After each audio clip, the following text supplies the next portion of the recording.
ព្រឹកព្រលឹមនៅវាលស្រែខេត្តព្រះត្រពាំងនាគ្រាព្រលឹមស្រាងពន្លឺព្រះអាទិត្យក្រហមឆ្អៅរះឆ្លុះលើផ្ទៃទឹកកងទ័ពយួនចូលលុកលុយហើយដោយរាយភៀសខ្លួនយ៉ាច់ផិនប្រយុទ្ធអ្នកនាំសារជិះសេះទៅជួបអុកញ៉ាសឿនគុយ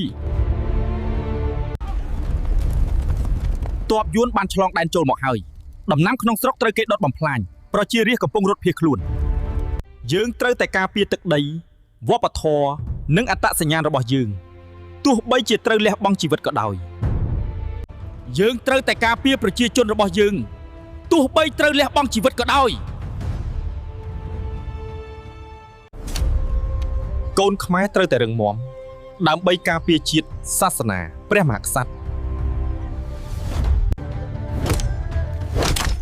យើងត្រូវតែការពារទឹកដីរបស់យើងទោះបីជាផងលះបង់ជីវិតក៏ដោយយើងត្រូវតែការពារទឹកដីរបស់យើងទោះបីជាត្រូវលះបង់ជីវិតក៏ដោយយើងត្រូវតែការពារទឹកដីរបស់យើង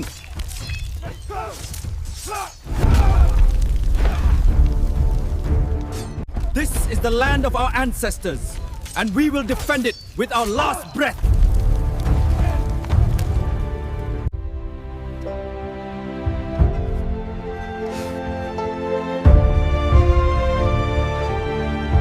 ជួយពួកយើងនៅតែជាខ្មែរដូចគ្នា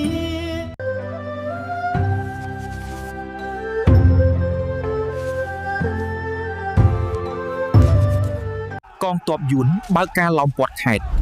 សាកសពធ្លាក់ពាសពេញវាលស្រែភក់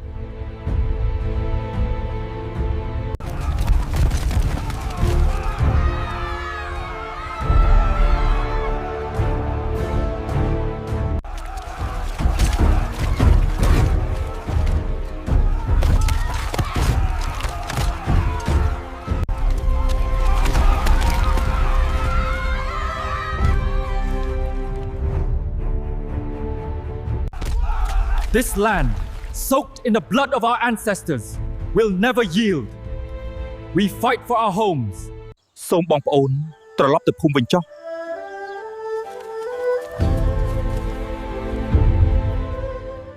សូមបងប្អូនត្រឡប់ទៅភូមិវិញចុះ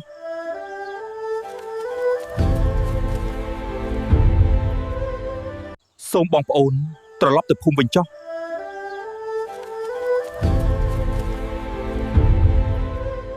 លោកមេតបគាត់នៅទីនោះក្នុងវត្ត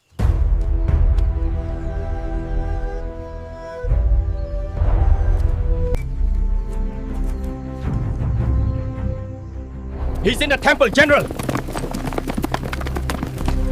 Just as I told you. Just as I told you. យើងមិនព្រមលុះត្រាតែទឹកដីរបស់យើងបានរំដោះខ្ញុំស្លាប់ដើម្បីឲ្យខ្មែររស់ថ្ងៃក្រោយ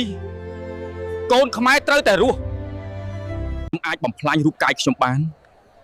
ប៉ុន្តែអ្នកមិនអាចសម្លាប់ភាសាខ្មែរបានទេខ្ញុំមិនស្លាប់ទេខ្ញុំនឹងរស់នៅក្នុងដួងចិត្តខ្មែរគ្រប់រូប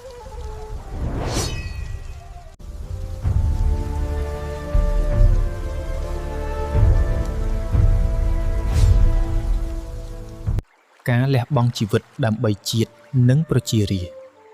គឺជាកិត្តិយសដ៏ខ្ពង់ខ្ពស់បំផុតជាងកន្លះសតវត្សក្រោយមកបន្ទាប់ពីឈាមនិងទឹកភ្នែកឈ្មោះអុកញ៉ាសឿនគុយមិនដែលដាច់ចេញពីចិត្តប្រជាពលរដ្ឋខ្មែរឡើយនៅសាលាខ្មែរតូចមួយក្នុងប្រទេសកម្ពុជាក្រោមក្មេងៗកំពុងអានឈ្មោះគាត់ដូចជាបញ្ញាមិនអាចលុបចោលបានឈ្មោះមួយដែលបានក្លាយជាជាតិ